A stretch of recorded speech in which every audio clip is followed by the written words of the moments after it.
Hello, this is Captain Poodle speaking. Are you ready to find love? Yes, ahoy, matey. Love. Exciting and new. Go online. They're catfishing you. Shocker. Fiancé.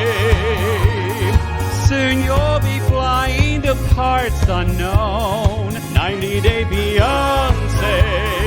Marrying someone you only met on your phone. Be they French or Chinese, a brand new K1 visa's the key. Ooh, the key to what, Poodle? To love. It's reality, yes, Let's love.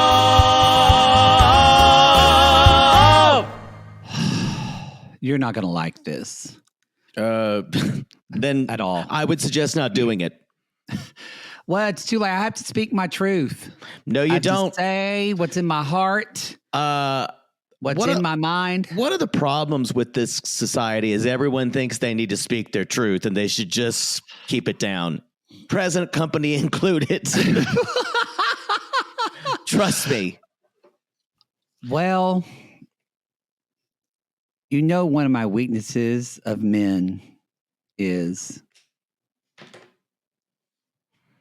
and they get a little emotional. Crying because you think you can help them. I'm attracted to Patrick again because he's a pretty crier. It's bad. Is he? It was so, he looked so pretty. They were just falling down his little face and then his eyes were watering. I just wanted to hug him and love him and then suck broken. his dick. Oh, God, why am I attracted to that? It's actually, he's not. It actually, with some therapy, he could process it. But Patrick is one of the most codependent people we've ever had on this show. It's true. And that's saying something. It's true. It's true. And it's worse because he's not chaotic in a way that a lot of times people show up on this show. He is somewhat regulated, but everything he does is high key for the acceptance of people that he wants to beg to love him. Yeah. Everything he does. I guess, but I will say though, I like watching him. I liked her before, but after the season, I love Thais. I love her. I like her a lot better than I thought I would. I wrote down, what did I write down for them? I said, oh, here it is. They might be the most productive couple on. That's a good word for it. Where they're getting kind of stuff done in their relationship. They're actually learning about themselves. Mm-hmm. I'll tell you who actually goes backward. Manuel and Literalmente. We're going to talk about that They too. go nowhere. Nowhere. Y'all, this is Happily Ever After, Season 8, Episode 16, The Emperor's New Home. This is our part 2. Our part 2. Our part 2. This is on Intimate Portraits, so you can see a video of this. This is on. You got me watching in this. bad hotel art. Yep, Poodles. Nan Golden Light. You're still in Vegas. God knows what you're going to do tonight. I think I'm going to go. I'm going to Magic Mike Live. Oh, fun. That my friend is the MC for. Well, someone's going to do blow tonight. It was nice knowing you, Poodle. I'll see you when I see you. Just know we've got a podcast we're filming tomorrow, and it's Toe. She's married now. She's not as wild. I'm not worried about her. What's stopping you? Vegas is because I'm not on the Strip. Because for a good reason, I decided not to stay on the Strip. Mostly because I don't want to spend a lot of money. Because y'all #margins. We're trying to actually make money on this tour. Trying, but I'm not in the budget suites. I can't say where I am, but it's actually lovely. Y'all, you're listening to this on our vacation, so we remind you our Facebook group is closed because For the week, not closed forever. Just those paused. mods need a break. Yes, it'll be back at the end of the week. And Toe, this is coming. Toe. Not this is Toe, but Toe is coming like winter. We're recording it tomorrow. I'm very excited. I am too. We will be dropping that and UK. There will not be any classless this week. So we are taking a break from that. And although I would encourage you just to sit with episode 7 of season 2. If you need something to do this week and you have not watched The Family Chantel, particularly season 2, do a binge. I would say this. If you've been hesitating because of the shit talk that we've done of it and thinking it's a lot of episodes, season 1 is only 8 episodes. They're 41 minutes. They're 41 minutes each. Season 2 is 10 episodes. Season 2 heats the fuck up. I got to say, we were wrong. We're wrong. We were wrong about Family Chantel. I fully admit we were 100% wrong. As Jake said, we recorded an episode of last episode, and he said, if we knew it was this good, we would have done it right then and there. We would have done it right then and there. Y'all, and to your defense, y'all tried to tell us. You did, and some people said it's not worth your time. Well, it's their fault. It's fine. We've gotten into the meta of it all, though, and we've started to love the absolute trash of it. Yeah. And it's got great characters. All the Everetts are stupid. All of them. Pedro's family is right out of a telenovela. And Chantal and Pedro are just trying to be somewhere there in the middle. And you got Royal and Aunt Janet, who are just, you don't know what they're going to do next. You don't know what they're going to do. And what I actually really like about The Family Chantel, we knew, because we knew of the prophecy. I'm talking about Game of Thrones, which I haven't caught up on yet. That's what I'm going to do after the break, that and Acolyte. Although I heard the last episode, Acolyte went off the rails. So I'm like, ugh. But we knew from the prophecy that Cersei and Jaime Lannister were going to die, and we knew probably that Khaleesi was going to end up being a vengeful dragon queen. Yeah, we knew all this stuff, but we still, it was fat. Even though the last episode sucked, or the last season, we still loved watching it all play out. You need to see how it happens. And that is how I feel with The Family Chantel. Although I'm more excited because I heard the last season was fantastic. Oh, really? Yes. So for once, we'll get a good ending. Did you hear from your little birds? Oh, my spies. I just want them to make an Arya spinoff. Arya as an adult, and just make that in like 10 years. With that actor. That's what I want. I don't know. I think it would need to still have a world. I think it would need to still create. Yeah, you still have the world, but I mean, just like, because Arya sails off on the ship at the end. Right. To like but I wherever. think her story. I heard they were making a Jon Snow one about him in the north. I think her story is kind of, maybe she does more things, but I think for Game of Thrones, it does really good when it's doing intrigue with power. And so I don't know if an Arya story would work for me. I need to know, it's the power and the shifting, and that I think is the essence of that show. Well, I think that, but I read the books, so I think there's enough there to do it. Oh, I didn't read the books. Yeah, I don't know why I did. He's not going to finish them at this point. No, that motherfucker is. He doesn't. He's like, you made the show. It's done. Anyway. And he's not a young man. No, y'all, we're never going to get it. It doesn't matter. Okay. So y'all know this. We are on vacation right now. While you're listening to this, I'm in Tahoe somewhere, going through some kind of like internet cleanse. Yeah, and y'all don't need to know where I am. I'm somewhere. You're doing a staycation. Know. Yeah, that's what I'm doing.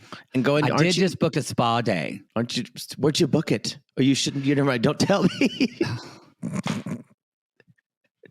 I booked it at Gary's Spa. I'm going to be there on July 1st at 10 a.m., everyone. Just come see me in the steam room, butt naked. You are the worst. So y'all, you don't realize how much shit Christine has to take out where Jake's like, oh yeah, when I went to my, that Ralph's right on Vine, right by my apartment. And There I'm is like, no the Ralph's fuck? on Vine, but yeah, it's fine. Yeah, there is the Rock and Roll's Ralph's. Oh, Isn't that is Vine? on. Yeah, That is that Rock and Roll Ralph's. Yeah. I thought that was the one on Sunset.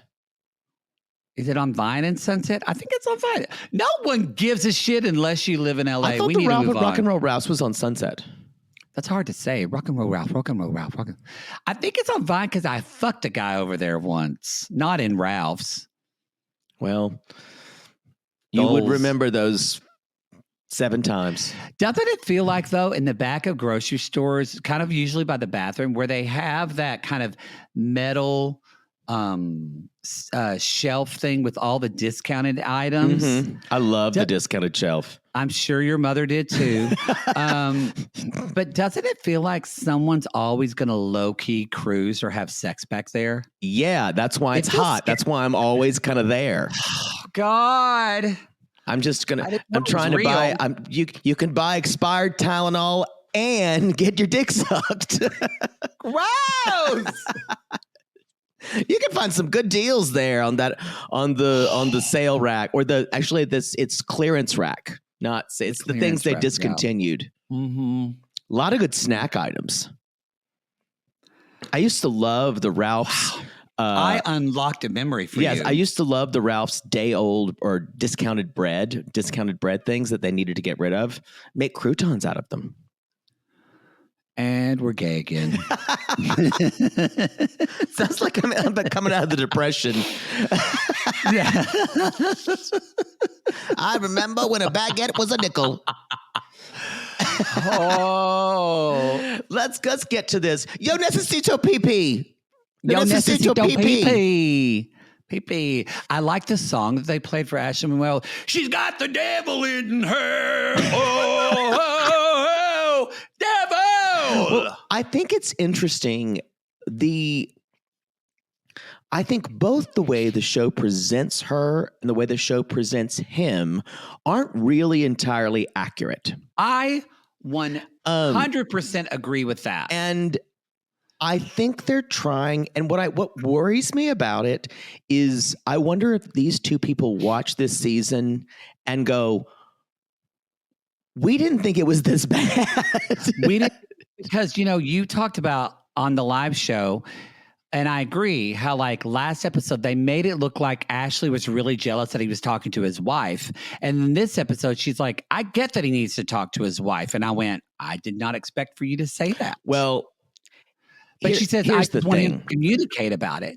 And I believe her. I actually think here's the thing. I don't believe that she's okay with him talking to his wife. I do not believe that. I think one of the reasons that he's mentioned it before, and he's seen it's gotten a reaction. And I think the thing is what she wants, it's almost like it's the story of Bluebeard. The more and Bluebeard is I don't remember this story. You wouldn't. It's a pirate? It's a French. Well, no, not really. Bluebeard has a castle, and the women. Bluebeard supposedly has killed all of his wives, and it's a fable of women who ask too many questions. So it's a very misogynistic fable story. And Judith, his new wife, is walking into. Bartok did an opera on it. Judith, the new wife, is walking into this beautiful castle, and he says, "You can have anything in my castle; it's yours. Just don't go beyond. I think it's the 9th door." Oh, so like Beauty and the Beast. Yes, that was very based on that. And so she opens these doors, and first is like riches. The second is a beautiful world. The third is this huge sea, and all the doors kept getting more and more extravagant. And she keeps saying, "No, I need to know more. I need to know more." So you're Judith. No, I'm Bluebeard for sure. I don't know, but you always need to know more. I need to know more, but I'm like, when they ask questions, I'm like, you don't want to know the answers, girl. I mean, that's true. But if I told you, Poodle, don't open that door. No, I would open. I am both Judith and Bluebeard. Both Judith and Bluebeard. Yes. Okay. And so at the last door, she's like, please, please, I need to know. I need to know you. And he went, okay. And the door 9 opens and it's all of Bluebeard's former wives come out and they take her and they go back into the 9th door. It's like, now you'll be here with me forever. And he's alone again. Kind of. But the idea here is that we should be happy with kind of what we don't know, especially women. That's one of those things. But this idea here is he's kind of thinking that in his head of the more she asks, the more it makes her spiral. And so I understand, but I don't think when she says complete honesty is the way, the thing is, you're going to, if you are completely honest, you're going to get her overreacting and flipping the fuck out like she does. Mm-hmm. Manuel can't handle that. As we see, he can't hold her anxiety, which is why he has, because that's transferred onto him. So what motivation does Manuel have to ever completely tell her every single part of the truth? Mm-hmm. You know, you said on last episode that, you know, she's probably the best guy. He's probably the best guy that she's dated. And I agree with that. And I actually thought, what if Ashley is the best woman he's dated too? Because I feel like this relationship is so much about, I feel like the ex-girlfriends and ex-boyfriends are always present in the room with this couple. It's true. Here's the thing, though. He's always had the power in previous relationships, and they've always been the always person with them has been a nag. I don't think he's been in that many relationships, to be honest. He is I think he's been with a lot of women. He's cute, he's suave, he's charming. I bet you he's been with the women is very different than having relationships. I don't think he has that many relationships. But I think that he has this belief, because he says it all the time about her. If you ask him, he will, even I think before Ashley, I think he would say women are crazy. Yes. Women are like he believes that, whether cultural or not. So that's what I mean. Like they both have this kind of, because Ashley, he doesn't talk about his emotions, but she's always saying, you're triggering me, my past, and da-da-da, and wanting him to respond to it. But I think it's the thing where he is too, but can't even acknowledge it because he doesn't even want to fucking go to therapy. He doesn't talk about his emotions ever. Well, the thing about this is what he finally gets, what drives him up the wall here, y'all, is, and we talked about this, where he just laughed in her face and it was hard to watch. He's kind of done because he will tell her one thing. I actually believe him on this. I don't think he sent money. She had the card. No, I don't think he sent money either. He had I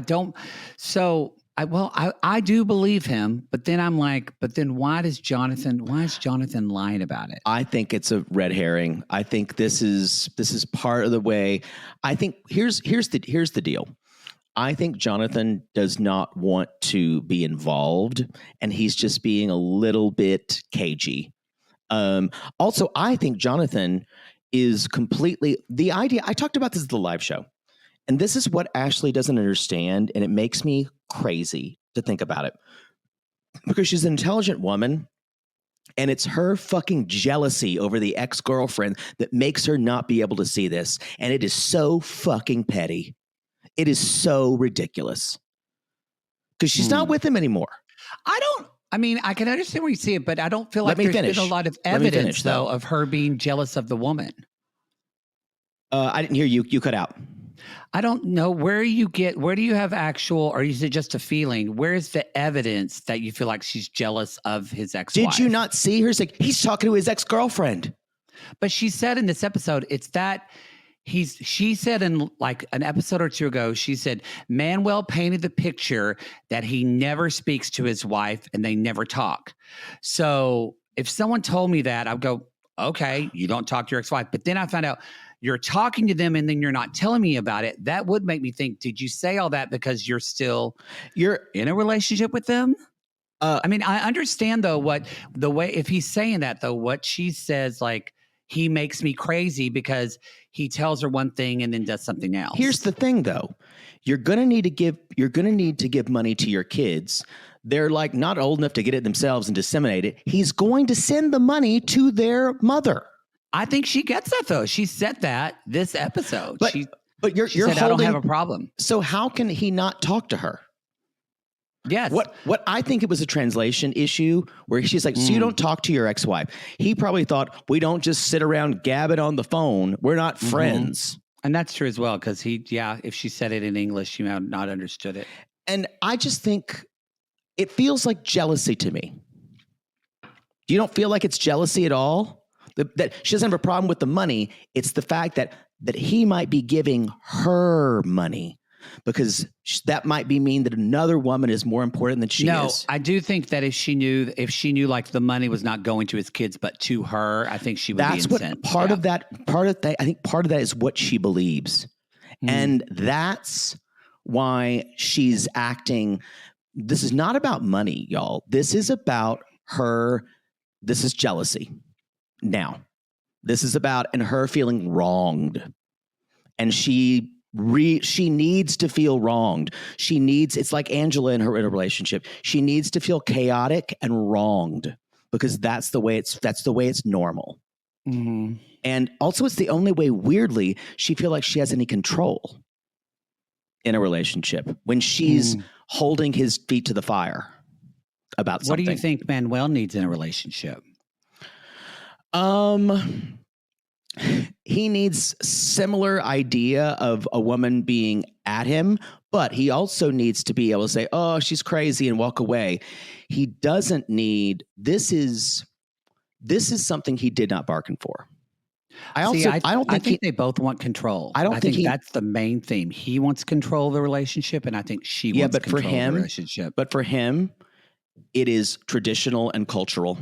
And it is for him, this is an anomaly of a relationship, and it's going to be hard for her to change his way of feeling that a relationship is like this. I think, as it'll be his to hers. I think they both, that's kind of why I think that they both, because I think she says she wants things to be equal, but I think she wants to control the relationship as well.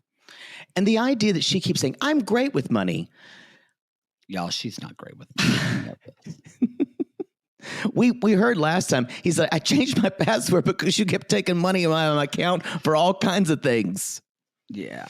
And so she says, and I don't believe this, I wouldn't have a problem if he told me I have to send it to the mother of my kids, but he doesn't tell me, and this is ruining my relationship. It's almost as like she needs absolute full disclosure every single time something happens. And for him, this is chipping away at every bit of pride that he has every time he does it. Mm-hmm. So the less he's trying to retain some of his pride by not mentioning how shitty things are, and also he knows if he mentions any type of the wife or the ex-wife, or I think it's a girlfriend, any type of ex-girlfriend, it's not going to, it sours things. And I think he really does. I think he wants to keep going and not fight a lot. Oh, I don't think he wants to not fight a lot because I don't think he wants to talk about anything. Yeah. He wants Which is to most men. Which he just wants to live in this just kind of everything's fine bliss. Yeah. And fuck it out. Anyway, the idea here, this is what he does get offended when it finds he's just like, my word isn't good to you. I don't know what I know. I had no way to send money. I don't know what I can say. You're going to believe whatever you want to believe. And I will say this, if it was constantly pushing me like this, I would tell someone, I'm through defending myself. I'm over it. Then there is either believing me or there is not believing me. There is no way. It's like this. You said, Angela, thinking Michael's being shady. She's basically saying, yeah, Manuel, with all this shady stuff, then why are you with him? Mm-hmm. Leave. If you think he's shady and he's actually lying to you, and it's that severe, you have no business being in a relationship with him. Mm-hmm. Zero. But Yeah, part of and me, she'll probably come there once it's just new. But once it's not she new. won't put up with a It's year for over this. 2 years. That's different than 7. Yeah. Because they weren't together. It took them a while to get together. They've been together longer, but they've only been actually together, like living in the same space for a year now. It's just, I think another year, and she won't be able to handle it anymore. I don't think she's the one who'll leave. Nope, not a chance. She's gonna stay in it. I don't think she'll leave. She needs this. She needs this more than he needs it, really. He needs it financially. She needs it chaotically in her life. I don't think he wants to need anyone. I agree. Yeah. But no, I totally disagree that she'll leave. I think sadly, he is financially now part of her life, and he can't live without her finances. Mm-hmm. So they're together for a while until, I don't know, God forbid. I don't think he would cheat on her. I really don't think he would. Oh, 100%. I think he would. Really? Yes, 100%. What makes you say that? On her? Not because I think eventually he'll prove. She nags me all the time. She talks down, and he'll resent her if he doesn't already. And once he resents her, he will. If he sees another woman, he flirts. I'm not saying with his ex, but yeah, totally. I'm saying though, he lives in a world of. He's Catholic. He lives in a world of moral absolutes. Well, if he's Catholic, then he would have married his woman he had kids with, and that's not. But now I'm saying that doesn't matter. But his moral, it kind of does if you're Catholic. No, that's not true always. I'm talking about his moral absolutes. He gets very upset if you think he's being dishonest, doesn't steal, doesn't do anything like that. But he is dishonest. He is withholding. I mean, that is true. You say dishonest and withholding are two different things. I want to clarify that. You don't think that, but I believe that. I don't. Yeah, I think we just have a different value of it because I do believe that. Dishonesty is willfully telling someone. Withholding is almost sometimes protecting the other person from themselves, which you would have to do with Ashley. Mm-hmm. She can't handle this. Mm-hmm. I fully believe that. Every time he tells her something about his homeland and things that's rough, she starts to cry. She can't handle all this. Yeah. So that's why I disagree with you. I don't think it's deceptive. I think I do. We're just going to have to agree to disagree. Yeah, because I do, and I think he does have. There is some shadiness, but yeah, I do think he would. What is shady? You say it. I mean, we litigated this many times before, but no, I want to know though. The way I still stand by from their first season, the fact that he didn't tell his practically not adult, but not young kid, not children. He told no one about his life, why he was moving to America, that he was even moving to America. They thought he was going off for work. I think that's shitty. I think that's shady. And I think and then the way he kept kicking the can down the road when Ashley said, trying to understand the situation more, trying to I want to be a part. You need to tell them. And he kept kicking it down. What do you think the intention was? Probably, someone could have the intention of not telling or withholding something or lying to you because they think it's good for you. But it's still, to me, it's not about the intention about dishonest. It's still dishonest to me. And it still makes me question someone what are their core values of being honest, being an honest person versus being not. So I think you question a person's integrity if they're not doing stuff to their family, which is their own decision to tell them or not. A person who moves to another country and doesn't tell his children that he's moving there permanently, to me, is shady as fuck. Your own children. That fucks up your kids. I understand what you're saying. I guess I'm thinking about from his perspective of, I think people know their own circumstances better than you do. I totally see that, but I have to look at. I can't help but look at it through my own lens because I try to understand, but I don't know his life. You're an American. Yeah. And you don't know what he's having to do. Yeah. You don't know what it's like. This is the thing. I just, I think this guy definitely has a lot of flaws. I think people are putting their own American perceptions and cultural perceptions on what he does. Mm-hmm. Yeah. Anyway, let's move on. That's really all I have about them. I don't. Yeah, she does say one thing. Con mi attitude. Ciao. What I wish is, you know who would be great for this? I can't believe I'm saying this. If they fucking brought in Pal or Annalie to ask them about culture and what that is like. They would need to bring in like a woman and a man, because I think she would need to hear a woman's perspective and he would need to hear a man's perspective. Yeah. Because she would listen if it wasn't someone who was close to her. Mm-hmm. She would try to understand. Mm-hmm. It's kind of like the mother who was saying, he's just stealing from her. And he's like, no, I want to be part of your family. He's like, I did this because I want a better life. And the mom's like, oh, I understand you now. Mm-hmm. But Ashley has a memory of a goldfish. So anything she understands is gone by the week next week. Mm. Well, and this was filmed because she was actually, not to talk about her body, but I mean, she was slimmer in the tell-all than she is now. So I feel like this maybe was even filmed after that. Or you mean before the that. tell-all from last time? Or maybe it's around, I don't know when they filmed Hay. It seems like they just went right into Hay after that. They did. So I don't know when the tell-all was. Anyway. Patrick and Thais, it's another date night, y'all. So hot. They are they're the place they had their first date. They met on an app. They could not even talk to one another, talking through their phones. I gotta give it to Patrick.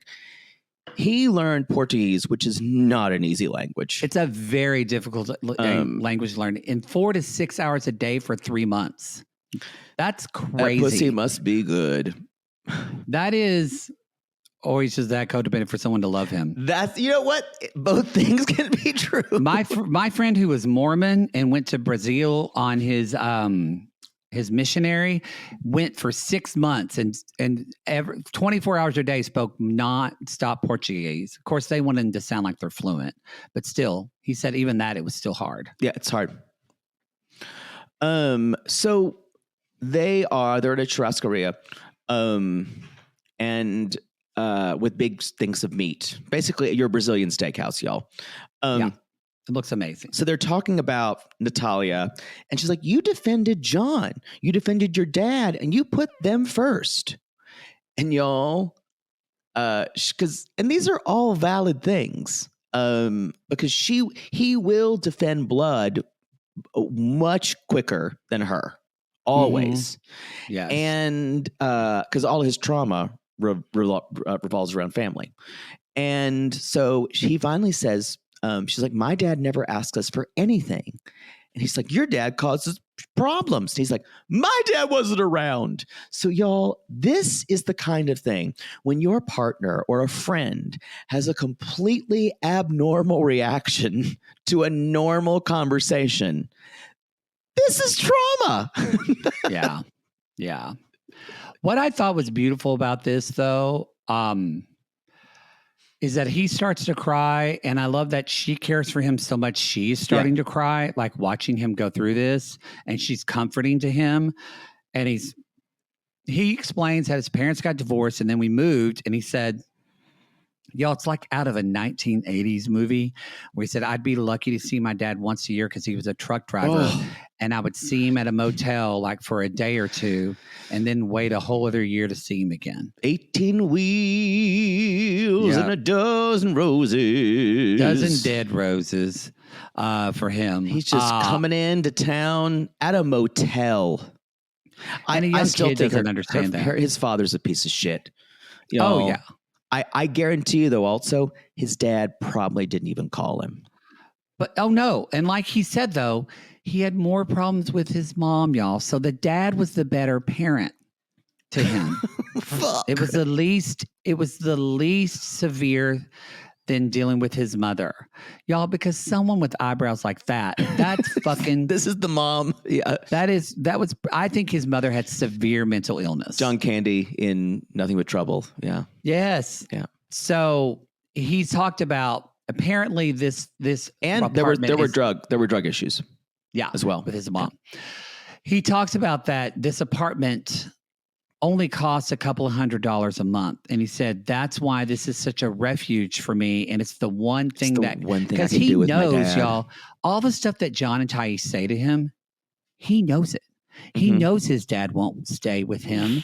He knows his dad won't have a relationship, and he knows his dad's a user. Yes. Like a user. A user who tried to harvest the American dollar. He says, I think this was a great example of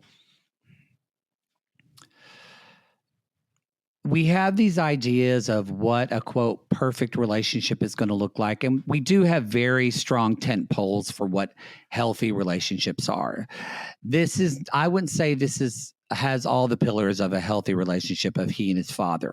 That said, though, there is this point, and I think we all have to do this with our parents, of making peace with who we are, making peace with who they are, and figuring out and accepting, is that okay for me to accept them where they are? Because I get really, I'll just say, like, envious of sissies that we meet, or I have friends that, like, their parents are in their 70s or 80s and they're either going to therapy or they're trying new things or they're really going out, because that was not my parents at all. Yeah. And and so there are things, that I've made peace with, that I know my mother is not going to change this. Yeah, same. You've done this too. So it's this idea of, I don't think a lot of times we say, well, this person's not healthy for me, cut them off, fuck them. It's not that easy. And I appreciated this kind of perspective. The problem here is that Patrick is favoring his father to the detriment of his wife and her family and the rest of his family. So this is where the other members of the family do need to get involved. Mm-hmm. So I think that's where I see a nuance. And he can maybe compromise on that, maybe, like keeping the apartment. That's not really a detriment to Thais. He doesn't, but having a birthday party 2 hours away and all that shit. It's money that they don't have, and he keeps saying, I think they do. But here's the thing: we can't speculate on the nature of that. We can only tell what the show tells us. But here's the issue. It feels like the dad is there to kind of be a leech. And she should, as his wife, she should be able to say, you know what, this feels, and the fact that you have a problem with my father and this guy who is just seems like not a good person. Mm-hmm. But what Patrick needs to do is create some boundaries with his father, which he will never fucking do because he's so fucking codependent. And that's the problem. That's the brunt of the problem right there.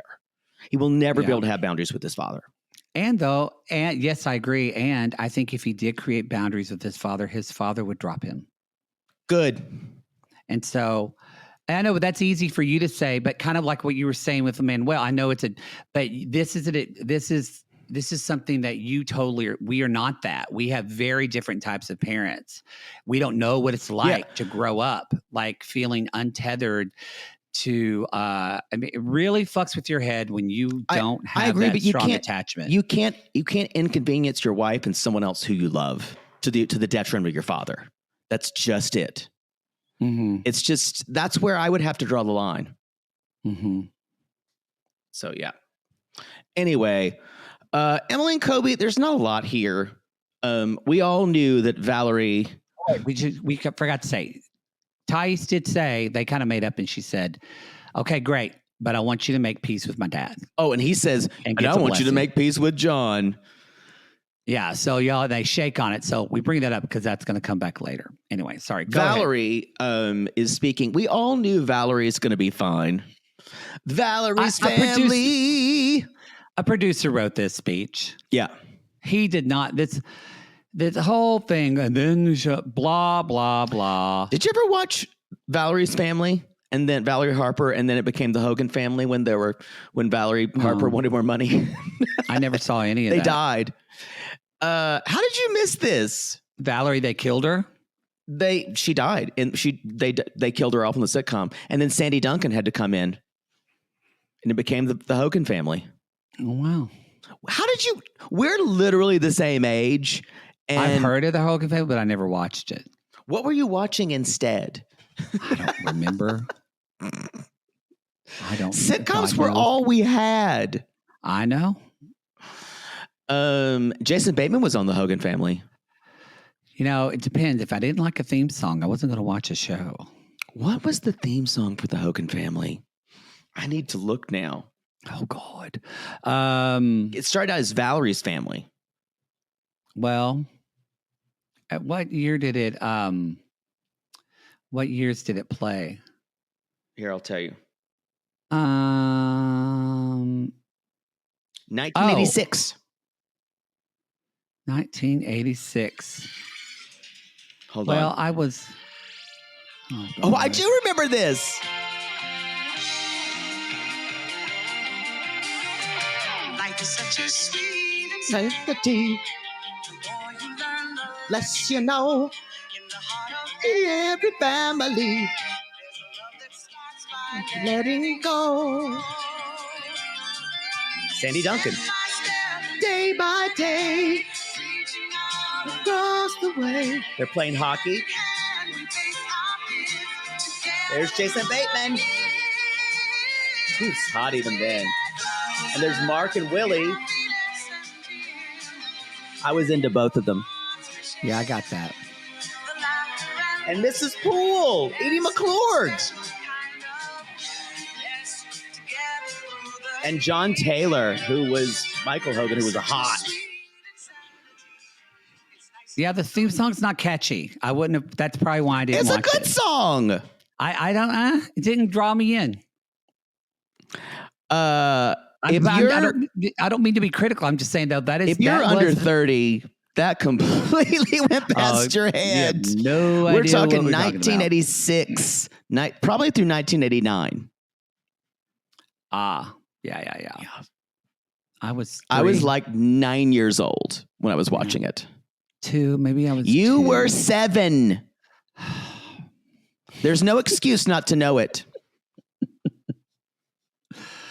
It probably came on during Murder, She Wrote or some shit like that, and I couldn't watch it. That's also, too, if my parents had to watch... Y'all forget, we're in the day of age where if your parents wanted to watch a program, you couldn't watch TV. My parents would watch TV, but normally they would be fighting in another room, so I watched whatever I wanted to watch.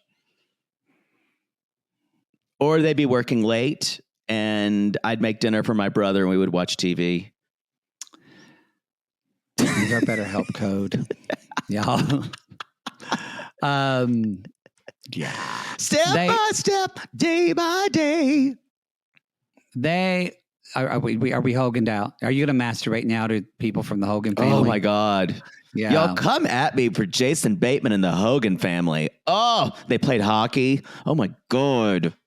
Jason Bateman is so hot now too. Oh my God. Okay. You need to get it done.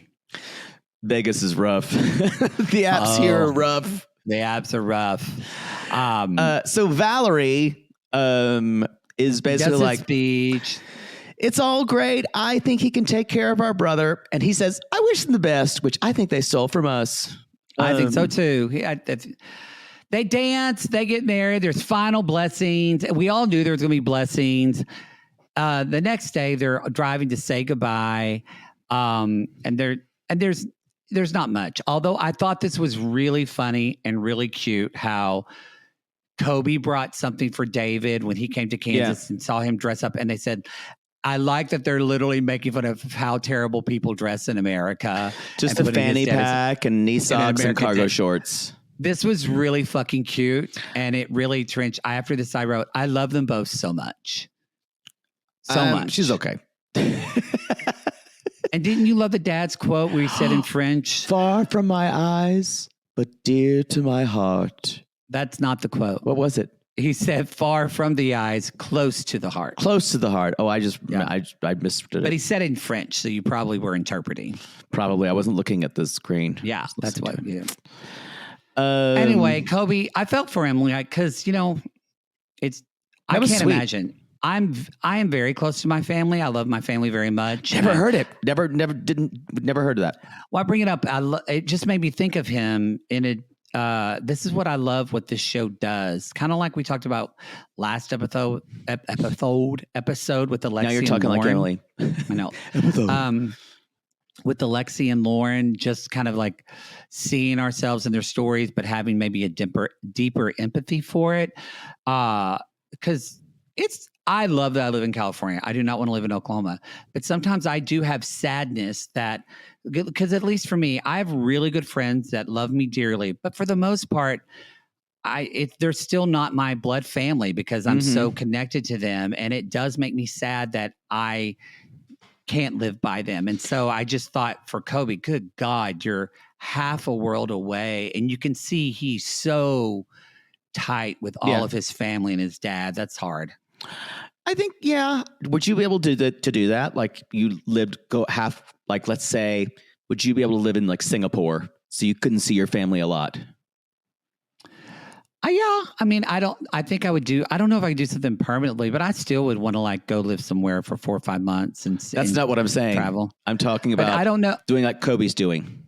I don't know if I could do it permanently only because I'd probably have to wait till my mom died. Because if my mom was sick, I mean, I wouldn't want to leave that all on my brother because I know what that's like to go through. Yeah. So I don't even have to ask you the question. Poodles out. I think it's also how we grow up.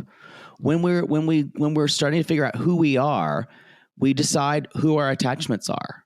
Mm-hmm. And I think it's completely it's valid what your attachment is. And and my attachments aren't that way. I'm perfectly happy I enjoy seeing them for twice a year, but I don't that part of my childhood isn't storied the way yours is for you. Mm-hmm. Yeah. It's just not that for me. Yeah.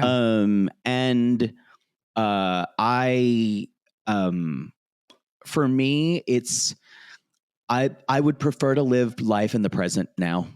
Well, no, I think I live. I think I live very present with. It's not so much about. For me, maybe it is for Kobe. For me, it's not the storied past. It's that I feel the safest and the most secure and the most loved when I'm around my family. I don't think anybody has my back or supports me more than my actual family does. That's so interesting because I don't. That's not even my approach with even friends, or I think we're just very different people in that way. Yeah. That I'm a lot of time not looking for. I'm looking for safety in acquaintances and friends, but it's created in other ways. Mm-hmm. Yeah. Yeah. And I think all of that is wonderful, fine, whatever people need to do. I don't think we need to have guilt or duty. I don't feel like I have a duty or should have a relationship with my family. And I don't want people to think that I'm saying that because a lot of you don't. And that is totally fine. For me, I'm able to choose that. I think that's a much better way of thinking about where it. The choice is, yeah. And it's. I think it's great as long as your family lets you be you how you are now. Yeah. A lot of people when they go home, you're in a time warp. Yeah. Mm-hmm. And that's a lot of people. No, that's a lot. Yeah. So I think a lot of people move and change their circumstances because they need, especially queer people and anyone really who feels just like a fish out of water. You got to go make your own way. You got to create the life you want somewhere else, and you cannot do it with people who are sometimes your blood family. Yeah. Yeah. And so it takes a lot of courage, and then it's hard to repair that after a while. Let's move on to Rob and Sophie. Ugh. Talk about someone going back home. Which, that actually is a good segue. Going to Kansas City, Mo. Let's show edible Mo.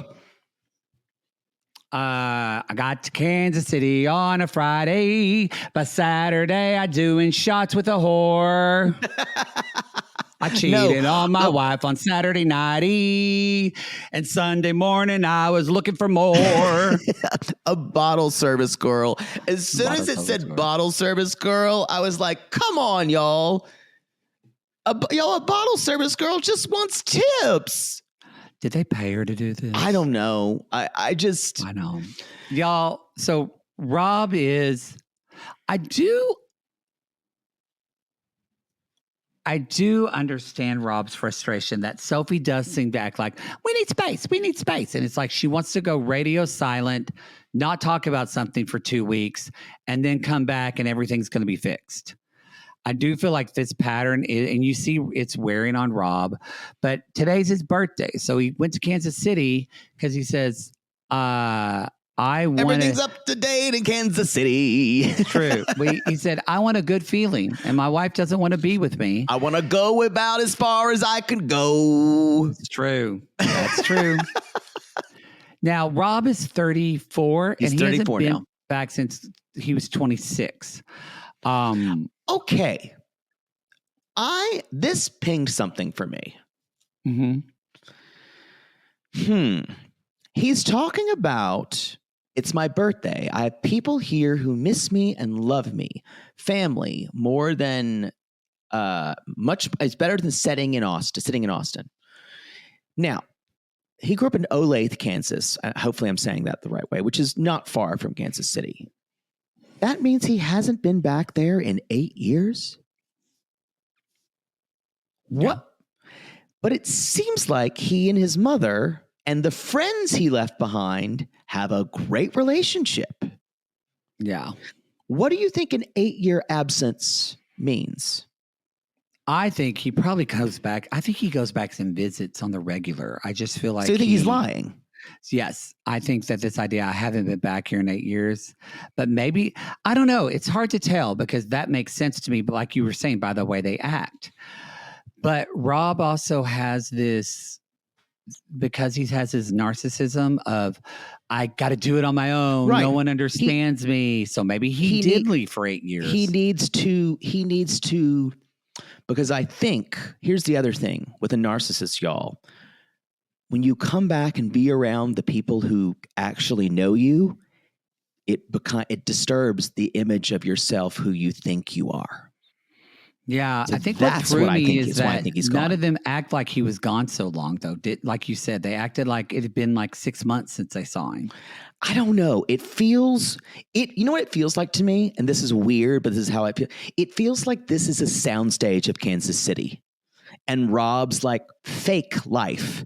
Like this is a fake, even though we saw his mom, like this is an actor playing his mom. There was a quality to it that did not feel real. Like it was curated by Rob. What felt real was them driving around and him narrating all the places he had his first kiss and all that. But then what felt real when he said, oh, there's a girl, but I dated her, but her mom told me to break up with me. Not the first woman, not the first mother who tried to break off my relationship. And I went, well, that says something about you. He found another way to be a victim. But yet in his victim was saying, you're such a shitty guy that a lot of girls' moms made them break up with you. But this is what I was saying. This feels like a Rob Truman show. Like everyone is playing some type of part and everyone was treating him as like such a great guy because Rob's such a good time. And I almost went, him? Like her? Him? Well, and that's very I don't know if you know this, but a lot of that's the thing with narcissists is they look at everything. It's literally cinematic. Everything is through this kind of. So it's interesting that you said that for him because that is how he probably, whether it was true or not, that's him narrating and rewriting this history of what he thinks totally understand was. that, and that's kind of what I think now. But I'm saying even his friends are saying, "Yeah, he's a great guy," and it's like. They must have all been getting paid. I just don't imagine how Rob has friends. Like they have to fly out his friend Tarai every time. I think he has guy friends. Because I think he has guy friends that aren't that deep of friendships. Yeah. He has guys that like with Tarai. He has guys that he like goes and works out with. He has Smokes guys weed that like with. Yeah. they go clubbing with. They which is not about the other guy. They go clubbing to hook up with girls. Yeah. By the way, spoiler alert here. Rob and Sophie spotted at Disneyland California Adventure just the other day. Together. Really? Oh yeah. I knew at the end of the season they're still going to be together. Anyway, so we're going to see him. We do. He says it's going to be good times hanging out with people who actually give a fuck about me. Boy, I've never seen anyone who's laid it on so thick. Poor the Eeyore of 90 Day Fiance. Poor me. So, even Eeyore is more likable than Rob. Agree. So what did you think about Mom, Andrea? This is the first time, y'all, we were really looking forward to this woman. And I thought she might be a piece of work. And she says, long time no see. He's like, what's up? Kind of like he's underplaying all emotional reaction of having not seen his mom since he got married. Mm-hmm. And he says, I haven't seen you in a year. Feels good to hug my mom, someone who loves me. She's like, I got a drink waiting. He's like, he tastes. He's like, well, there's a little something in that. When you start drinking that, she's like, well, I was raising little people, and now, and she's like, my mom's the exact opposite of Claire. So now he's talking about how great his mom is. Does he mention? I think he mentioned something about. Maybe I didn't write it down. But no, the mom, I think what you're thinking of, the mom mentions that we went through a lot of, she doesn't say shit, but she says we went through a lot of shit and hard times growing up. So and that is skipped over. Maybe it'll come out later, but I think they're Norman Rockwelling this relationship and just showing for the cameras, if I'm honest. So she says, Rob is very strong-willed. AKA stubborn. He's a very loyal person. That's something you just say.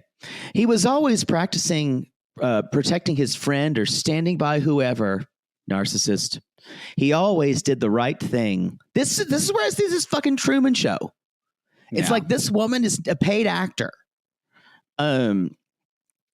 She says, but I think you can see though where his kind of martyrdom is encouraged, because she says, I supported this relationship, but you're always so loyal, and the fact that you don't get it back, that's what breaks my heart. Ugh. So this woman, I think we do see a little bit of this. I don't know, because we've had parents on 90 Day Fiance that are kind of like, all right, what did you do? Yeah. What fucked up? Like Gino's family calls him out on this. Well, they seem relatable. Even like Pal's family, even Russ's mom of Russ and Pal, even she was more, but this woman, it doesn't seem like she's like, you're the beautiful boy who does no wrong. All of a sudden it is, if anyone's against my son, I'm anti-Sophie. Mm-hmm. That's exactly what it turns into. Anyway, I don't like this woman or the actress who's playing Rob's mother, I should say. Who's playing Rob's mother, yeah. Anyway, so he says, she's like, I know what, commitment's not easy for you. It's hard for you to bring you don't pick your people very easy. I know the life. And then Rob says, I don't have a lot of examples of people's relationships working out. So I think Mom's had quite a few of them. That's what I took from that as well. Yeah. And anyway, and Rob finishes with saying, yeah, I just don't get anything out of this relationship. What a model like what you can just see what he thinks the relationship should be. Yeah. Should be something that validates him. He should get something out of it. Yes. I should be able to wring it like a wet towel. Or like that towel after you have sex on it. Just oh, yeah. wring You it got to out. wash it and then you let it dry so it doesn't become a crunchy cum towel. Wow. Speaking of getting wet, let's Speaking talk of about crunchy Kay cum and towels. Sophie.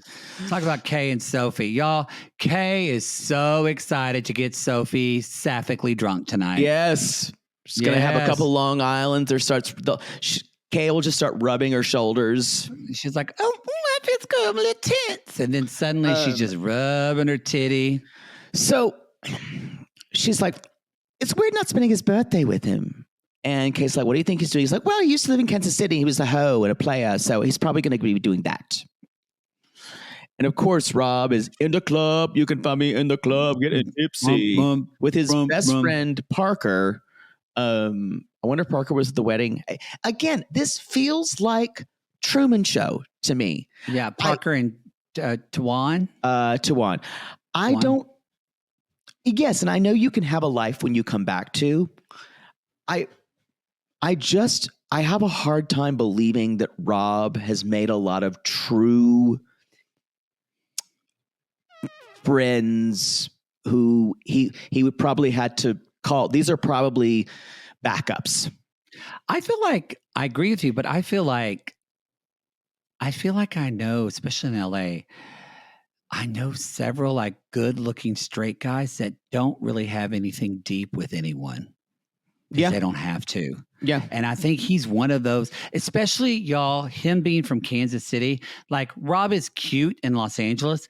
In Kansas City, he's the Brad Pitt of Kansas fucking City. Yeah. So Brad I don't Pitt think was from Missouri. Born in Oklahoma though. But he calls Missouri his home state. He does not. We claim him as an Okie. But I won't accept what Brad says. I think he says he's from. Do you know Brad? Do you know him? I don't know if you can just claim someone. He was born in Oklahoma. We got him. So you basically colonized Brad Pitt. Yes. But yes, so I agree with everything you're saying, but I think that, yeah, he just didn't have to get that deep. But, you know, it doesn't. We do find out that Rob, well, you know what? Instead of talking about Rob's astrological sign, I think it's better to show you in what we'd like to have our vacation reality gaze theater. I don't know what song we would sing. We're not together, so we can't sing together. We can't sing. Holiday Road. Holiday Road. Now that was a good song. That was a good song that made me want to see the movie. What? Oh, National Lampoons? Yes, yeah. I love that song. I love the woman who does the background. Wow. That's the part I would do. That was my favorite part. Okay. So, am I playing? Who's doing who? I think I'm playing Rob. I think you were playing the woman. Okay, I'm going to play Julia. The bottle service girl, which is what they call her. Yeah. Mm-hmm. The bottle service. That's her Chiron says. The bottle service girl. So y'all, they are, just know, he says, I used to go to the club when I was younger. I loved to dance. I want to go crazy. He's like, and y'all, I get hit on a lot by pretty women. He mentions like 5 times how easy it is for him to get pussy. Oh, I just want to push him off a building. I know. Or maybe like into a grain thresher. All right. Take that out, Christina. No, it's in. It's violent. All right. And action. Shot. Everybody. Hey, what's up? Hey. Hello. Hi. I'm the bottle service girl. Oh, hey. I'm here for your body. You want a shot? Look at you. Sure, I love one. Looking like, okay, open your mouth. Open your mouth. Here you go. You got yeah. your Can I voice sit sounds, by you? your voice sounds a little rough. Yeah, sure. Come on What over do you think? here. I work at a bar. What do you think? Yeah, it's true. Yeah, I'm gonna sit right by you. Boy, your hand's already on my lap. Okay. Wow, yeah. Wow, that's a nice thigh. Look. I haven't done coke or anything tonight. I'm strictly working. You know who you? Okay, that's really cool. But yes, you are so gorgeous. Thank you. You know who you kind of look like? Who does he look like? I'm gonna say. I'm gonna say. I know someone, what you're gonna say. I'm gonna say someone through the reference of a man because I don't even know her name because she's a woman. So I'm gonna say you look like Scottie Pippen's ex-wife. Nope, not it. Try again. Nope, not it. You look like Close, that chick in American Pie. What? Who do you think you look like? It's so like I really care. Everybody else. Sandy Bullock.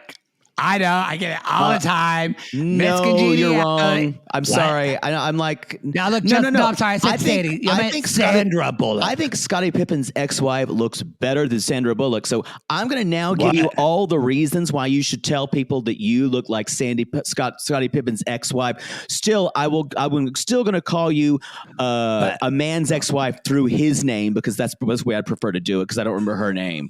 So anyway, I think you should say because she's hotter than Sandra Bullock. So from now on, you're gonna say, bottle service girl, that you look like Scottie Pippen's ex-wife. I think this would be different if you had seen Practical Magic. It's my favorite movie. But you know what? I think it's fine because I'm trying to tell you that you look like somebody hotter, hotter than Sandra Bullock. Hotter? I mean, boy, you're a strong personality. What's your sign? Well, on Leo, baby. Oh. Yeah. Oh, wow. Look, you and me, there's nobody here, but all I know is there's the person 300 people here. I'm just saying the person that's telling me what I look like, Scottie Pippen's ex-wife. Yeah. I'm just saying that person's about to get She was on the kissed. Traders. Yeah. I don't know that, but Trader Joe's, I don't know. All I want to tell you is that person telling me about Miss Sippin is about to get kissed. Oh. What do you think about that on the lips? Well, girl, you in a relationship? I'm in a very complicated situationship. You're pushing your hands on my lips. Yeah. I think you're handsome. Thank you. You know, Will you lick my pussy? Get inside me and make me feel love. You know, I just gotta say, boys, this is what happens when I go out. I'm trying so hard not to make sure I don't do anything. Sophie's so lucky. You've never seen Hope Floats? And scene.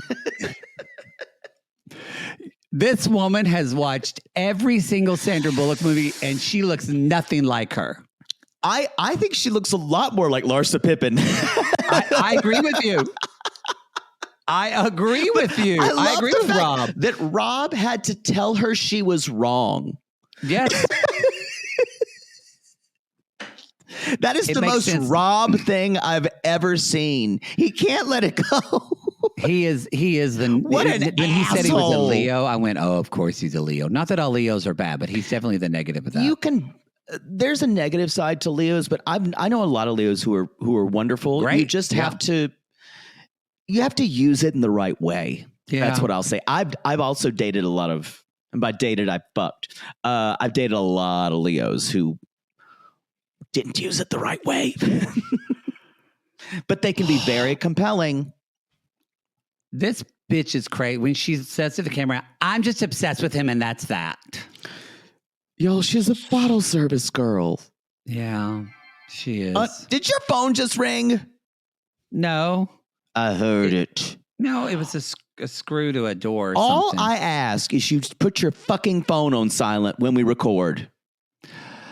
Well, I did it on my computer, but it doesn't connect to my phone. It doesn't connect to my watch anymore. But that was your phone. I think it got messed up when I was trying to play your videos for our live show. I had to finally play our live show videos on my computer the right way. And you'll do them now from now on. I loved it. You know what? I'll do everything. Sure, pile it on. Pile it on my shoulders. That's the show. That's the show. It's hot in here. It's freezing in here. I'm in a flannel and a blanket in Las Vegas. Oh, yeah. I had to use that blanket, too. We're not used to air conditioning. Y'all, every hotel room should have a blanket. I'm saying that now. I like that. Yeah. A lot of them do in the closet. You just don't see it. No, but yeah. It's not true. Some of them do, but not a lot of them have them. I like a throw. I did like the throw. I'm sitting here freezing, by the way. Well, you're about to get out. It's 107 outside, by the way. Well, why don't you go get in the pool? I'm probably going to after this. Oh, good. All right, everybody. That's the show. Next, you will have Toe that's going to be dropping for you. Again, it's 2 hours this week. Of course, the week we're on vacation and we have to record 2 fucking hours. But it will be an hour after that. Yes. It's okay because it's Toe. It'll be good. This is new couples, though. Yeah. So, which actually we don't talk a lot. Like sometimes it's a lot and then sometimes it's not. So we'll see. It's going to be a lot because we're going to talk about all the... I'm going to have lots of thoughts. I'm already going to tell you. Oh, God. I'm going to watch it this afternoon. So I'll get... I'll probably watch it when I'm drinking. Because I'm like going to go... I'm going to do like a half leaving Las Vegas. So it's not like fully drinking myself to death. Yeah, because when are you not drinking? Now? All right, everybody. That's the show. We will see you next week. Hey, we haven't asked this in a while, but if you support this show and you like listening to it, we would love it if you leave a review on Apple Podcasts or Spotify. We appreciate that very much. You can leave a review there. If you don't like this show and you want to leave a bad review, then you can leave a review at www.picklefinder.net. If you go there, that's where you need to leave your review. We would love that. They're great with handling your customer service. Yes, they will take care of you. They will take care of you. Yeah. For the rest of you, follow us on Instagram, Reality Gaze Podcast, and follow us on TikTok, Reality Gaze Podcast. While we're there, who knows how long we're going to make it there. And you can find us on Twitter, y'all. So especially if you're craving social interaction while the Facebook group is closed for the week, you can find it there. All right, everybody. We call these people lonely hearts because aren't we all just lonely hearts looking for love in all the wrong places, Poodle? Yes. And if you found your cooter tingling when you watched a young Jason Bateman on the Hogan Family, I just combined our last show and this one. They both end in cooter tingling. You can call me. My cooter was tingling.